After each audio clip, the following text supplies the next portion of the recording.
are we all in agreement that the tier one of NFL quarterbacks, in whatever order you have them, is Mahomes, Lamar, Allen, and Burrow? I think that's good. I think that's equally the top four. I have a spicy one for number 5, but that's just neither. Oh, who's 5? I think who you got to 5? 5 is a question mark for me. Scott, you're not gonna like Scott. Not gonna like this, but no, it's Justin Herbert. Like, he's a dog. Let's be crystal clear. Justin Herbert can make any throw on the football field. He was handcuffed by an idiot head coach. Like, he is a great quarterback. Justin Herbert is a dog. Okay. I'm not going to let recency bias cloud my judgment. No, not even today. I said that last year.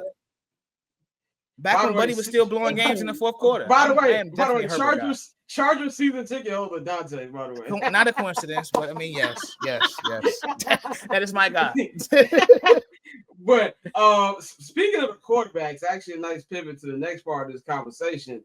Because I saw somebody tweet this morning that, oh man, well, no matter how last games went, it's you have to agree that it's Allen and Josh, whichever way you put it, as far as Allen and Lamar, no matter which way, it's the top 2 quarterbacks. Look, I'm gonna say this about Pat. Do I think that Allen and Lamar have had better regular seasons the last 3 years? Yes. But there is a phrase from a saying from the greatest television show of all time, Omar Little, surprisingly from Baltimore, Maryland. If you come at the king, you bet not miss.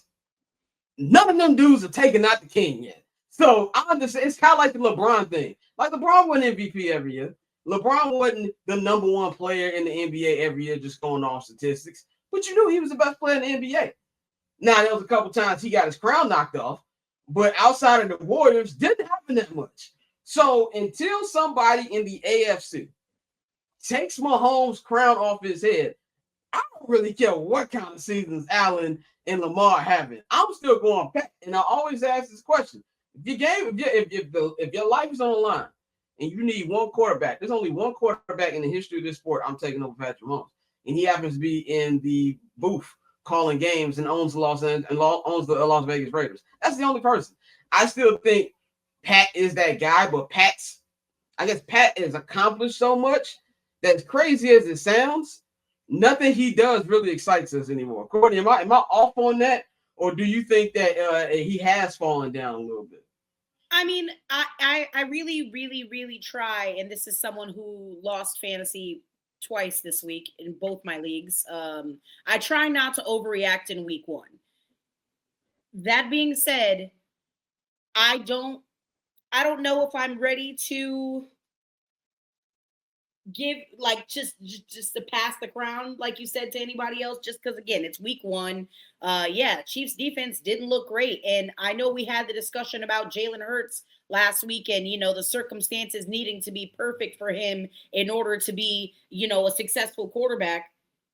Depending on what direction and trajectory this Chiefs team goes, hell, one might say the same thing about Patrick by the end of the season. The circumstances need to be perfect. He needs more weapons. We saw how the offense kind of fell apart once Xavier Worthy was done. And I'm not saying Xavier Worthy is some incredible receiver, but, like, again, maybe the circumstances. Well, I can't even call it perfect sync. I think you can argue that Keon Coleman is better than damn near every wide receiver that Patrick Mahomes has at his disposal. I don't even know if that's completely hot take. Yeah. I don't even think that's controversial. Yeah, no, not at all. I'm about to say Crenshaw Brown. We need to get him up out of here. I can't call him Hollywood. No, we can't even No, we can't even disrespect Crenshaw. Rancho Cucamonga Brown. That's who he is. Terrible. Yeah, terrible. So, but I do think that, Pat has just done so much. And I do believe that he did benefit from stronger rosters. Even with these quote unquote weaker rosters, he's still making the Super Bowl. Like, all these teams in the AFC who have better rosters have yet to beat him. He went to Lamar's house 2 seasons ago, beat him with Marquez Valdez-Scantling, and then last year beat the Bills in them. So it's like he still finds a way. Now it's gonna be a little different, and I think the second half of this chapter. Like, the one thing we see about Brady, which I don't think enough people talk about, is he went 10 years without a Super Bowl. Now, of course, he went to a couple Super Bowls, lost to the Giants twice, lost to the Eagles. But there's a second era of New England Patriots football where it's Brady, Belichick, and you got Gronkowski. You got that double murderer who's in hell right now. You had everybody over there in that area. And it was a little different than the first three-peat. The first three-peat was built on defense. This one was mainly built on offense. You know what I'm saying? And I want to know if and when Andy Reid steps away, what's that going to look like? That I think is an interesting conversation, man.